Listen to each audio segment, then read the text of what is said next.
Good morning class. आप सब तैयार हैं आज? Yes sir. अगर तैयार हैं तो पिछले क्लास में आपने पढ़ा था जैन धर्म के बारे में, नहीं किसके बारे में? जैन धर्म के बारे में। तो आइए कुछ क्वेश्चन उससे किया जाए, उसके बाद आगे बात करेंगे। सबसे पहले समझिए कि जो जैन धर्म था उसके जो प्रवर्तक थे वो कौन थे? ध्यान दो बच्ची। जैन धर्म के प्रवर्तक कौन थे? प्रथम तीर्थंकर कौन थे? तीर्थंकर किसे कहा जाता है? जो कि किसी धर्म का यानी जैन धर्म का जो प्रचार प्रसार करने वाले ज्ञाता लोग सब थे या उसके मानने वाले जो थे उसी को तीर्थंकर कहते हैं। जैन धर्म में कितने तीर्थंकर हुए? 24। पहला कौन थे? 23वां कौन थे? और 24वां कौन थे?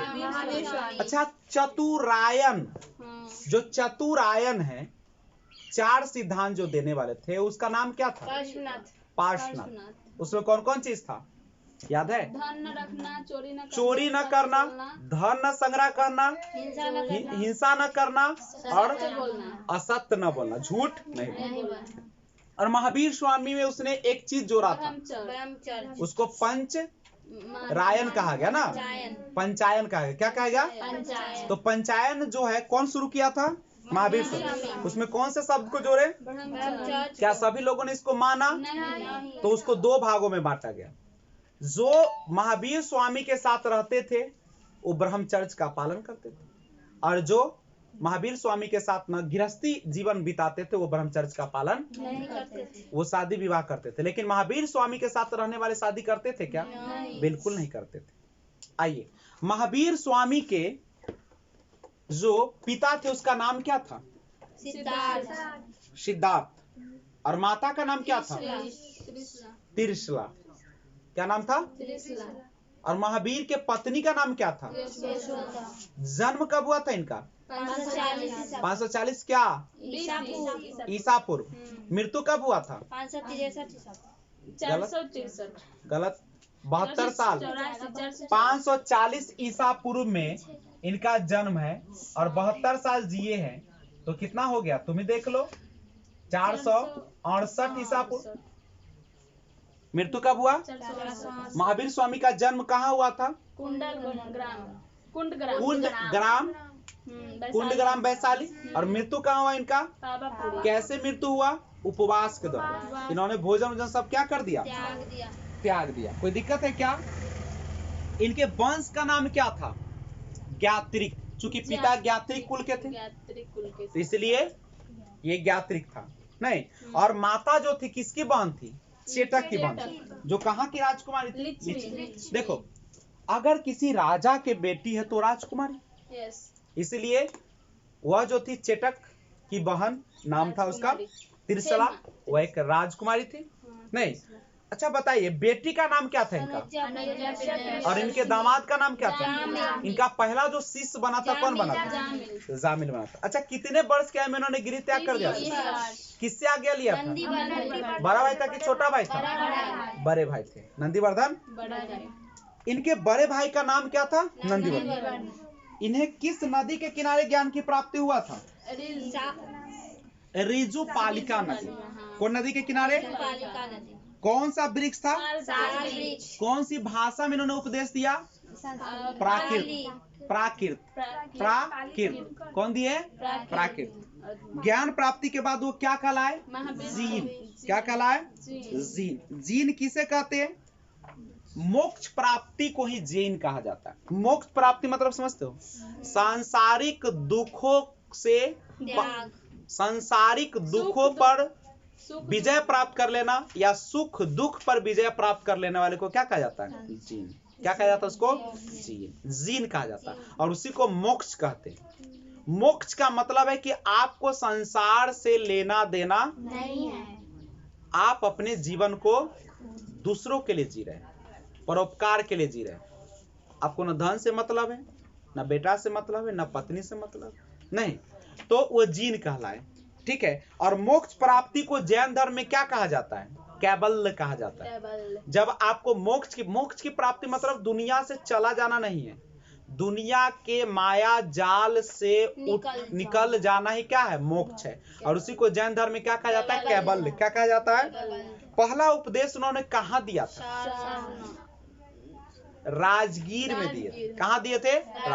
राजगीर 3 और पहाड़ियों से घिरा क्षेत्र है, चारों ओर से, जिसके कारण से वहां पे हमला करना आसान नहीं है। कोई भी राजा सुरक्षित स्थान पे रहना चाहता है, कोई दिक्कत है? मगध, पटना, गया और मुंगेर का क्षेत्र है राजगीर। अंतिम उपदेश उन्होंने कहाँ दिया? जहां मरेंगे तहां देंगे। कहाँ मर गए? पावापुरी। पावापुरी में जाओगे तो जल मंदिर है। पूछता है कि बिहार में जल मंदिर कहाँ है? पावापुरी में। कैसा जल मंदिर? सुनो, मान लो कि ये है, एगो पोखरी है, हो गया ये अपना जो है कोचिंग क्या है? वो पोखरी। इस पोखरी के बीच में एगो बना दिए मंदिर। क्या बना दिए? और बीचों बीच रास्ता ढलो अथी बना दिए, पुलिया लेखा। हम लोग यहाँ बांस का बनाते वैसे बना दिए, वैसे बना हुआ है। वहां पे आराम से चढ़ कर कहाँ पहुंच जाओ? मंदिर। तन्नी गो मंदिर है, तन्नी गो के मंदिर है। समझे? मुश्किल से होगा, इतना अपना हाथ फैलाओगे दोनों उतना में होगा, ठीक है? उतने दूर में है। कहा जाता है कि उनके जब मृत्यु हुई थी तो उस दिन को मनाया जाता है उनका पर्व, नहीं तो उसमें उसके नाम से मिठाई बनता है, ठीक है? झरुआ लड्डू, करेक्ट है। हाँ, ओहे में माने ओकरे नाप से बनै छै, ओहे में माने भर देलक अनिका। तनिको मंदिर है, ज्यादा बड़का नहीं है। और देखो ये पोखरी हुआ, आई बीच में मंदिर हुआ, जाने आने का रास्ता है, हो गया पावापुर जल मंदिर, नहीं? और ये सब पानी में मोरू रहता है, तनी तनी वो कोई कोई गाड़ी रहता है, हाँ छोटा छोटा रहता है, ठीक है? वो चिड़ियाघर में जाओ तो बड़का बड़का सब ना पाँख ऐसे फैलाता है, तो छोटा छोटा रहता है वहां पे। उसी में व्हाइट भी होता है ना सर? हर कलर का होता है, नहीं ज्यादा ब्लू रहता है जो हम लोग देखते हैं, तो वो रहता है। और आप वहां पे फरियोरी कीन के जाते हैं, छीड़ देते हैं कि कल्याण हो जाए ओकरो, ओहे हो गए। कहाँ के लिए? पावापुर, समझ लिया? कुछो है ना, इनक वहाँ बहुत बड़का चीज है, एकदम सोना उना लटकल न है। शांति मिले छे कहूँ, वहाँ तो लोग के भीड़ रहे, तार मन कोई काय करत रहे छे, भागे के मन करे छे। शांति कथी? शांति एके जगह पर है। कहाँ? मरने के बाद शमशान घाट में। हाँ, शमशान घाट में जाके, शमशान घाट में बिल्कुल शांति, इतना शांति कि मन करेगा यही ज्ञान की प्राप्ति हो जाए, बैठ के पढ़ेंगे तो हो ही तो जाता है। हाँ, ज्ञान की प्राप्ति हो जाता है, लेकिन कितना देर का होता है? क्षण भंगुर। बस फिर आओगे रोडबा पर, फिर वही झुड़ियावा याद रहेगा, वही फलनवा के अरियावा याद रहेगा। चलो तो बोलिएगा, अच्छा इनके उपदेशों को उस समय किस भाषा में लिखा गया था? देखिए, इनके उपदेश को उस समय किस भाषा में रखा गया था? तो देखो, भाषा कहेगा तो प्राकृत में रखा गया था। कौन में? लेकिन इनके पूरे जीवन के बारे में जो उपदेश सब दिए, वो जो लिखा गया ग्रंथ, उस ग्रंथ का नाम था 14 पूर्वा ग्रंथ। क्या नाम था उसका? उनके पूरे उपदेश को जिस ग्रंथ में रखा गया कि महावीर स्वामी ने ये बातें कही, ये बातें कही, उसका नाम है 14 पूर्वा ग्रंथ। 14 पूर्वा पूछता कि 14 पूर्वा क्या है? तो बोलिएगा कि 14 पूर्वा वह किताब है जिसमें महावीर स्वामी ने खुद ही बोला है कि मैंने यह उपदेश दिया है। 14 पूर्वा एक ऐसी किताब है जिसमें महावीर स्वामी खुद अपनी मुंह से बोलते हैं, दांतों से नहीं बोलते, मुंह से बोलते हैं कि मैंने ही यह उपदेश दिया है। बतवा समझे? किताब नाम याद हो गया? 14 पूर्वा। 14 पूर्वा क्या है? महावीर स्वामी के उपदेश जो खुद उन्होंने दिया, इसका सबूत है। मृत्यु कया हुआ था 468 ईसा, जन्म कया हुआ 540 ईसा पूर्व। महावीर स्वामी कैमे तीर्थंकर थे? 24। जैन धर्म का अंतिम तीर्थंकर कौन हुए? महावीर स्वामी। कितने वर्ष की उम्र तक ये, कितने साल में ये मर गए? 72 वर्ष। कितने साल में? 72। महावीर स्वामी के मृत्यु के बाद सब तो मर लहबे पर देखा अपनों से घर में इंतजार करे, कहिया दादा जथिन, दादी जताई, दादा जथिन, दादी जथिन, दादा जथिन। वो चिक्कन चिक्कन ऊपर से बोली रहता है, तार में वही पचौनी सबके पास है 52 हाथ का। ठीक है, ऐसे चिकना लो ना। कोई कोई लोग तो हमरा घर में आला झगड़े न, तू तो पवित्र और समुद्री मंथन को अमृत पी लेते कि तोरा घर में झगड़ा न हो। सब कोई कहतो कि हमरा बेटा बेटी से संस्कारी कोई नहीं, कि हमर बेटा बेटी अथी खैले है कि मरो जहर खाई से खा ले ना। मैंने कहने का अर्थ है कि सबका वही है। तो आइए सुनिए आगे बात करिए बचवा। बीच में बात जा तो इसी में चिड़िया बहेलिया आएगा, शिकारी आएगा, जाल डालेगा, दाना डालेगा, उसमें फंस जाना, आप फंस जाएगी। ऐसी जिंदगी भर हम ना करेंगे, हम ना जाएंगे, हम रोड पर निमन से जाएंगे, आप पता चलो मुस्कुरा गए, खत्म कहानी। चल निकाली आगे देख। तो महावीर स्वामी देखो, महावीर स्वामी के मृत्यु जब हुआ तो इनका 2 प्रमुख शिष्य था। इनके 2 प्रमुख शिष्य जो थे, एक का नाम था जामिल स्थूल भद्र, बेटवा के लिए स्थूल भद्र, और एक का नाम था भद्र बाहु। जैसे ही मरे भाग गया। अब समझो, अब समझाने वाला है ना। बुढ़वा रहता चाचा करते रहे कि कहाँ जाए छो, हॉस्पिटल जाए छो कि सिनेमा देखे। बुढ़वे मर गए तब कौन पूछता। जैसे ही मरे बाबू, ये 2 शिष्य था। 12 वर्षों तक, कै वर्षों तक? 12 वर्ष मगध में भीषण अकाल पड़ा। अकाल का मतलब एकदम खाना पीना सब मरने लगे। तो इसी पर एक जो था भद्रबाहु, कौन था बच्चिया? कौन था? भद्रबाहु के नेतृत्व में उनके, देखिए कोई हो दुनिया में है तो कोई कुछ लोग तो तोरा सपोर्ट में रहता हूँ, 100% का भी होगा। आ दुश्मन के छेदले ठीक है, अशोक लेखा काटले ठीक है, दुश्मनी करता जिंदगी भर करना तो न कर। ये ना कि तू बिने लड़ लिया शाम में मुंह हती सटाएले चोंच लड़ाएले हती, तो ऐसा नहीं होना चाहिए। यानी यहाँ पे समझो, बतवाई समझो। कहता है कि भद्रबाहु जो था उसके नेतृत्व, उसके पास कुछ आदमी रहे और कुछ रहे स्थूलभद्र के साथ। तो भद्रबाहु के नेतृत्व में कुछ दल जो था, केकरा में? भद्रबाहु के दल में। ये चल गया कहाँ पे? दक्षिण भारत में। कन्ने भारत में? दक्षिण भारत, वह तमिलनाडु साइड में, पूरा कर्नाटक गया था। कहाँ चला गया? दक्षिण भारत, यानी कर्नाटक चला गया। कर्नाटक चला गया। अब 12 बार तक तो वहाँ खूब खाया पिया, सब मस्ती में प्रचार प्रसार किया, और तब इसको खबर मिला कि अब भाई अब ठीक हो गलो, उन्हें अकाल उकाल खत्म हो गलो। अब वहाँ पे अन्न सब उपजै छो, तो कहल के चल तब के अपन घर अपन हो छे। वापस जब ये लौटा, कौन लौटा? भद्रबाहु, ठीक है। इतने न ई तक गेले से गेले, एगो महान शासकों के उन्हीं ले गेले। केकरा? चंद्रगुप्त के। बाप रे बाप, चंद्रगुप्त मौर्य को भी ले गए। कहला कि तू अपने कथी राजा जी करबे, तू चलो, ठीक है। आयो की कल के चंद्रगुप्त मौर्य कहाँ पे चल गए? कर्नाटक के कहाँ गेले? देखिए सरवन बेलगुला में। कहाँ चला गया? कर्नाटक के सरवन बेल। इतना अच्छा राजा एकरा पढ़ा उड़ा के भद्रबाहु ठीक कर दिलके। एकर बेटा रहे बिंदुसार। एकर बेटा कौन रहे? बिंदुसार के कहल के बेटा तू गद्दी उद्दी संभार, हम अब जालू तीर्थ पर। चल दिलके, एक रहले अकाल उकाल पड़ले। आई सरवन बेलगुला में जाके 298 ईसा पूर्व में खाना पीना सब छोड़ दिलके, उपवास में आ गेले। खाने छोड़वा दिलके, ऐसा पाठ पढ़वा दिलके। जैसे हम कैसे ऐसा पाठ पढ़वा दिलके शादी से भाग लगे छी। न करबो, की करबो? न करबो। विजय सर जी सिखल तू न करबो। नाम ले लेते तो हमरा फोड़ देता कर। हमरा बेटी को छोड़ पर चल गया ना, ठीक है। तो सुनो, 298 ईसा पूर्व में उपवास कर दिलके, दाम छोड़ का कहाँ हो गए?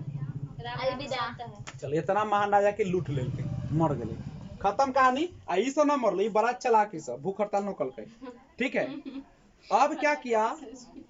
अब जो था ई स्थूल भद्र जो था, कौन भद्र? स्थूल भद्र जो था यहाँ पे रह गया। अब 12 वर्ष जब बीता तभी फिर कहाँ आया? लौट के आया। फिर करने का आ गया, फिर मगध में आया। जब मगध में आया, कहाँ पे आया? मगध। जब मगध में आया तो की हुआ जानते हो? वहां पे क्या हुआ? तो अब जब ये आया तो कल के तोरा तो माने कौन? महावीर स्वामी कहलथुन ना कि तोरा पंचायन को क्या करना है? पंचायन को मानना है, मान के ना रखना है, झूठ नहीं बोलना है, चोरी नहीं करना है, एक दूसरे का साथ देना है, ब्रह्मचर्य का पालन करना है। तो जब दुख हले तो तू भाग कहे गया? तो ये कहे छे स्थूल भद्र, अभी हमरा ज्ञान के प्राप्ति का हम तभी ज्ञान सीख चले। चढ़ा दिल गई। कहल कि हमरा भी ज्ञान के प्राप्ति कहाँ अभी होले, अभी तो हम सीखे रहली, तो सीखे में तो हम कुछ अभी हम कथी करे, हम गेली हम ज्ञान के प्राप्ति के लिए भट्ट के। तो कहल कि अच्छा ऐसा बात है, अब हम अपना जोरे तोरा न रहे थे। कहा कि अब ऐसी बातें नहीं होगी, ठीक है। और दोनों आपस में क्या हो गया, लड़ गया। अच्छा जब लड़ गया तो ऐसी तो न लड़ेगा, ठीक है। अब क्या किया, अब दोनों जो था दो मत इसका हो गया, क्या मत में बट गया, दो मत। जो भद्रबाहु के साथ भाग गया था वो हो गया दिगंबर। क्या हो गया, दिगंबर। दिगंबर, दिक जोर अंबर, यानी जो नंगा रहता था, ठीक है। कैसा रहता था, नंगा। वस्त्र विहीन, वस्त्र धारण, खुली आसमान या खुली आकाश को ना, ये क्या करता था, तो ये खुली आकाश को क्या करता था, अपना वस्त्र कहता था कि कथी कपड़ा लता कथी, ये जो है पूरा आकाश जो है वही हमार क्या है, वस्त्र है। अब सोचिए तो ऐसा वाला बात कएगो मानते, मानता है माने ई मानता एकरा, तो एकरा एकर जल ई ना न मानलक, एकरा तनी अभियो आ जाय छै नगवा से साधु दु ना, एकाएगो अरे जग में नहीं, वहाँ वो काशी में, बनारस में कुंभ के मेला में, ठीक है। लेकिन उसकी संख्या बच्चा उसकी संख्या बहुत कम है, कौन नंगा रहेगा भाई, ना ठीक है। तो ई ना तो कुछ लोग कुछ है ई एकर हो गए। तब भद्रबाहु ये दो मत हो गए, जो भद्रबाहु के साथ रहलो दिगंबर कहलाले, कौन चीज कहलाया, और जो स्थूल भद्र के साथ था वो क्या कहलाया, तो स्थूल भद्र के साथ जो यहाँ पे रुका था वो श्वेतांबर। श्वेतांबर का मतलब होता है श्वेत वस्त्र। ये कैसा वस्त्र धारण करता था, श्वेत वस्त्र धारण करता था। कैसा वस्त्र धारण करता था, श्वेत वस्त्र धारण करता था। और जो भद्रबाहु के साथ था वो नग्न रहने लगा। नहीं, अब सुनो, हुआ क्या, किसी भी धर्म को अगर तुम घर परिवार में रहते हो तो किसका परिवार जल्दी बिखर जाता है, परिवार में केकर परिवार जल्दी बिखर जाते हैं, आपस में एकता ना रहते ना एकता फेंकता ना। जो परिवार शाम के बैठ के अपना पूरा परिवार के साथ बैठक नहीं करता, नहीं, बैठक करने से क्या होता है, एक दूसरे की मन की बातों का पता चलता है। नहीं, जो रूठे हैं वो भी वैसे बात कभी कभी मजाक चल जाए कि उखड़ गए। तो शाम के समय हम लोगों का एक ऐसा रूम होना चाहिए जिसमें एगो बड़का डाइनिंग टेबल होना चाहिए, आराम से पूरा हरिया खपरी सब लेके एक दा परोस दिए, परोस दिए, एक दा बैठे, तब सब एक साथ खाना होना चाहिए। तब क्या रहता, प्रेम भाव बना रहता।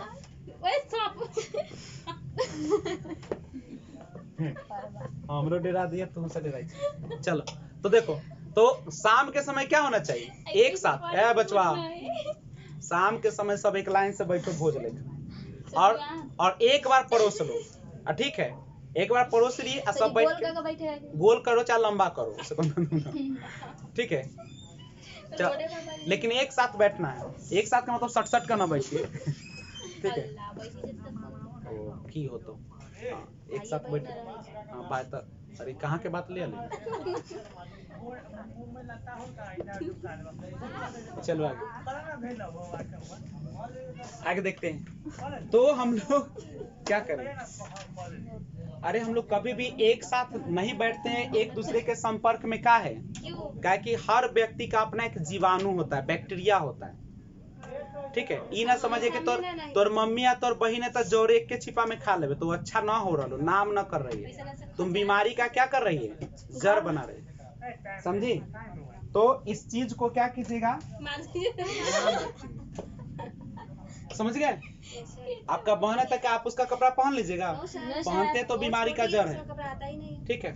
तो यहाँ पे क्या हुआ ना कि किसी भी धर्म को आगे बढ़ाना तो उसके लिए मीटिंग बुलाना होगा, तो जो मीटिंग बुलाई जाती थी ना धर्म प्रचार के लिए, उसको कहा जाता था कौन सी? संगीतियां। क्या कहा जाता था? तो बौद्ध जैन धर्म में क्या हुआ, मरने के बाद संगीतिया बुलाई गई। क्या बुलाई गई? जैन संगीतिया। 2 संगीतिया हुआ।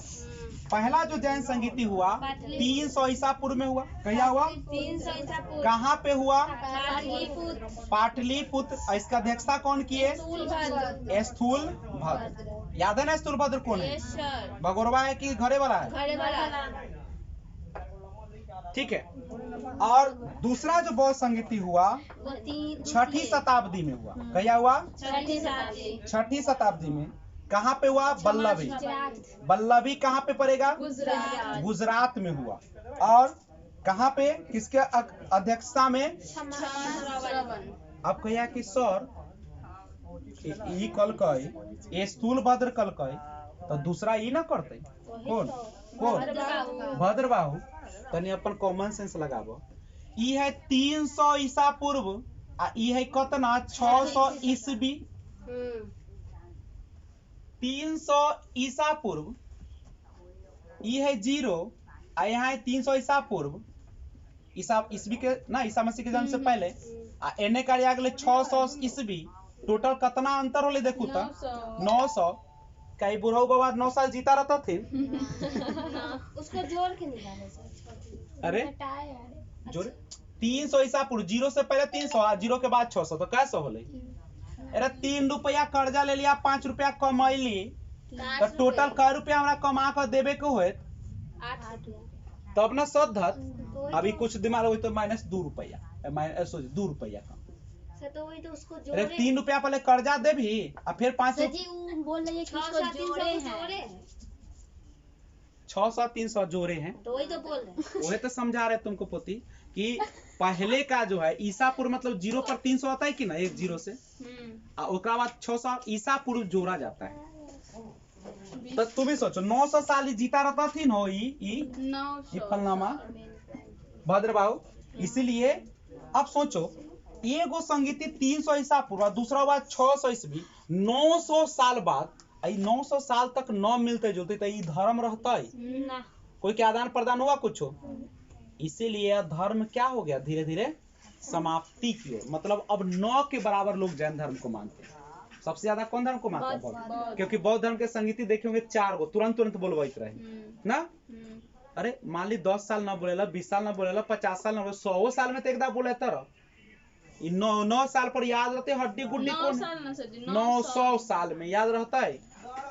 तो इस तरीके से यह जो था बौद्ध संगीति हुआ, लेकिन वो चला नहीं। अच्छा, जैन धर्म में त्रिरत्न का पालन किया गया। अहिंसा ना, सॉरी त्रिरत्न बोलते हैं, महाव्रत। 5 गो महाव्रत है। त्रिरत्न है कौन कौन? सम्यक दर्शन, अच्छे चीजों को क्या करें? ज्ञान प्राप्त करें।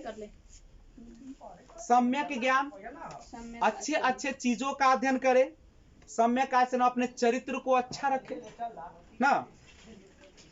5 गो महाव्रत दिए। अहिंसा, सत्यवचन, अस्तेय, अपरिग्रह और ब्रह्मचर्य। जैन धर्म में ईश्वर को नहीं मानता है, आत्मा को मानता है कि ईश्वर को? जैन धर्म में आत्मा को मानता है। और ये कर्मवाद और पुनर्जन्म, इन लोगों का कहना है कि फिर से जन्म होता है, मनुष्य का जन्म फिर से होता है। और एक बात और समझिएगा,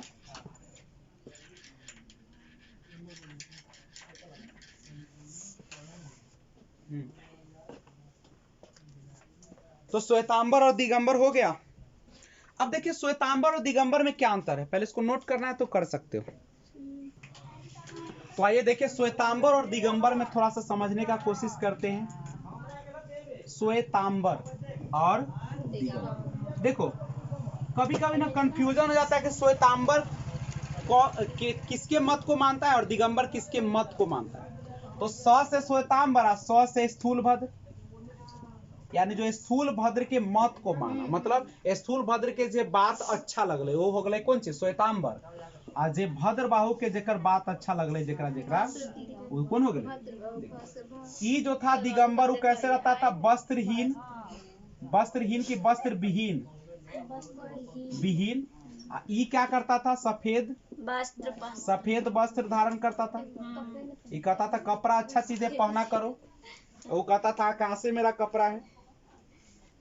ठीक है, देखो बचवा, ई जे था ना, ई कहता था कि जब मोक्ष की प्राप्ति हो जाए ना, तब भोजन की कोई जरूरत नहीं है, भोजन की जरूरत। ठीक बचवा, समझ। ई कला के जब मोक्ष के प्राप्ति हो गलो, जैसे चंद्रगुप्त मौर्य के लेकर मोक्ष के प्राप्ति करा दिल और छोड़ दिल। ठीक है, कौन करवल के? भद्रबाहु ना, वो कथी कर, अरे ठीक है, आई हम उल्टा ना लिख दिलिए। अरे वस्त्र विहीन कौन रहते रहे? ठीक है ठीक है ठीक है, ओहो हो, ठीक है हाँ, भद्रबाहु ना। तो कलक है कि ई कौन कलक है? भद्रबाहु कलक है। कौन बाहु? कलक है कि अगर तोरा मोक्ष के प्राप्ति हो गलो ना बउआ, तो तोरा भोजन करे के कोई जरूरी ना हो, खाना पीना कदी कर। ठीक है, और ई की कलथिन कौन? श्वेतांबर वाला। ठीक है, ये कहते हैं कि भोजन की जरूरत न होती है मोक्ष प्राप्त होने पर। कौन कलक है? दिगंबर, वो है ना लेकर भागल रहे चंद्रगुप्त मौर्य। ई कलक है कि ना, मोक्ष के प्राप्ति के बाद भी भोजन की जरूरत होती है। ठीक है, यानी कहे कि भोजन की जरूरत है, दुनिया से ना मोह माया टूटले, पेट से ना टूटले, खबाऊ। ठीक है, ये अतैबा एगो बात कह दिल के, ई कहलक कि महिला के ना कहियो मोक्ष के प्राप्ति न मिलतो। महिला को मोक्ष की प्राप्ति नहीं होती, मतलब समझना है, महिला को मोक्ष की प्राप्ति कभी नहीं होगी भाई। तो मोक्ष जब तक न मिलतो तब तक तो जीवन मरण से उठबे ना, और जब उठबे ना तो मतलब है कि तू कहे के मतलब है कि तू हर बार लड़कीए जन्म लेबे, मतलब ई मानी दुनिया के न जतो मोह माया फेर आबे तू। ई कलक है कि ना, ये सब बात ढकोसला हो। महिला को भी मोक्ष की प्राप्ति होती है, मोक्ष की प्राप्ति होती है। मोक्ष की प्राप्ति मतलब समझ लो, जब मोक्ष के प्राप्ति होगा तब फेर से दुनिया में आवे की जरूरत नहीं, फेर मनुष्य में जन्म लेवे की जरूरत। ये कहे न पुरुष के होता है, पुरुष चल गए तब न थे दुनिया में दुख बात मत है, तो कैसे जाना, नहीं समझी। ये कलक है कि नहीं, पुरुष को मोक्ष की प्राप्ति होगा लेकिन महिला को नहीं होगा। एक मतलब बार बार महिले बन के यहाँ आना पड़ेगा कर्म भोग। कलक के एक उपाय, तो भाई कोई तो दवाई होते जब मोक्ष की प्राप्ति न होते, वो हो जाते। तो कलक एगो बात समझल कोई, कलक ठीक है, महिला को भी मोक्ष की प्राप्ति हो सकती है अगर वह अच्छे कर्म करेंगे, तब होगा क्या, फिर से पुरुष बन के जन्म लेंगे, और फिर अगर खराब कर्म करके तो फिर महिले बनते। ठीक हो, पुरुष बन के आ फिर ही पुरुष बनले तो अच्छा कर्म करबे, तब तोरा मोक्ष के प्राप्ति हो, तो माने दुनिया में अब न आबे। देखी कितना ऐठल कहल कि महिला ते तोरा मोक्ष के न तो, लेकिन करे चाहे छे तो अच्छा कर्म कर, जगला जन्म में कथी बन के आएगी, पुरुष बन के आएगी। और जब पुरुष बन के फिर अच्छा कर्म करबे, तो अभी दुनिया के मोह माया छोड़तो न आबे जन्म लेबे, न तो बार बार तोरा धरती पर आभी के हो। ऐठल आई कहलक ना, महिला के भी मोक्ष के प्राप्ति होता है। ठीक है, देखो मोक्ष प्राप्ति जैन संगीति का अर्थ ही होता है कि धार्मिक चीजों को, रीति रिवाजों को समझाना। मोक्ष दूगो हुआ, पता चल गया आपको कि दूगो जैन संगीति मनाई गई थी। क्या गो? दूगो, एगो मना था कहिया 300 ईसा पूर्व में पाटलिपुत्रा में, और दूसरा मना था 600 ईसा पूर्व में बल्लभी में। अब ठीक है, और कौन अध्यक्षता की आपको पता चली गया, श्रवण। दोनों के बीच इतना ज्यादा गैप हो गया कि क्या हो गया, बटिए गया, धर्म धीरे धीरे समाप्ति कर हो गया। वो दिगंबर वाला ज्यादा दिन नहीं चला, चलता भी है तो छिटमुट, लेकिन श्वेतांबर तनका दम धरा। लेकिन जैन धर्म बहुत ही कम है, क्योंकि इसमें बहुत नियम क्या है, कठोर है। पहली जैन संगीति में कौन सी पुस्तक की रचना हुई थी? तो याद रखिएगा, पहला जब जैन संगीति हुआ, प्रथम जब जैन संगीति हुआ, तो उस समय एक किताब लिखा गया, उसका नाम था 12 अंग। कथी नाम था उसका? 12 अंग। क्या नाम था? 12 अंग। कौन लिखा? भद्र बाहु। 12 अंग। दूसरी जब जैन संगीति हुई, कौन सी जैन संगीति? दूसरी जैन संगीति हुई, तो उसमें एक किताब लिखा गया जिसका नाम था 12 उपांग। 12 उपांग, ठीक है। ये बहुत सारे ऋषि मुनि लिखे थे मिलके। तो याद रखना, प्रथम जैन संगीति में किताब लिखा है 12 अंग और दूसरा में लिखा है 12 उपांग। 12 उपांग कौन लिखा? ओकरा भद्रबाहु। एकरा कौन लिखा? बहुत सारे जैन मुनि।